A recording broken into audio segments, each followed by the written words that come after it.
Okay guys, so the first thing we're going to look at here is walking out into position. In the last video, we mentioned doing a 3-step walkout. Once we've completed this, we're going to start with our feet about a shoulder width apart. Now it's going to be individually based, depending on your hip structure and your hip mobility, but shoulder width is a really good place to start. At the top of the squat, we're going to make sure that we take the big deep diaphragm breath that we went through last week. From here, we're going to focus on shifting our hips back first, not our knees forward. That is a massive mistake that we see in the gym, is watching people shift their knees forward first. So big thing to focus on, push the hips back first. From here, we're going to be nice and controlled through the eccentric phase of our squat.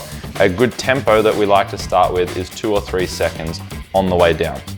Taking your time through the eccentric squat is going to allow you to identify any tight muscles you may have or anything that you might need to work on the warm-up for your squats.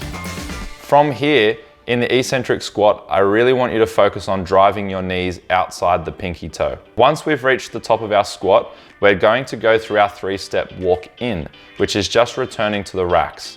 We should be able to place the bar at the correct height on the J hooks as we went through in video 1. 2 exercises that we can practice this eccentric squat in is what we see on screen right now.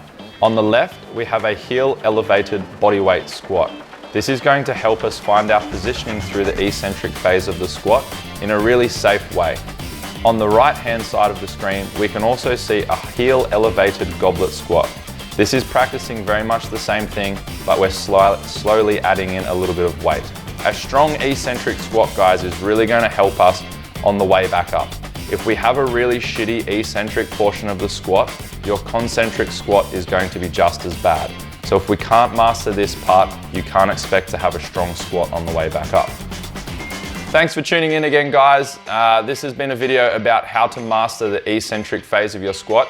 As always, if you've got any questions, please let me know in the comments or feel free to send me a message.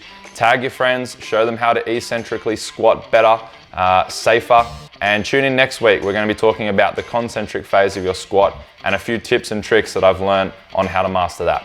Thanks guys, have a great week.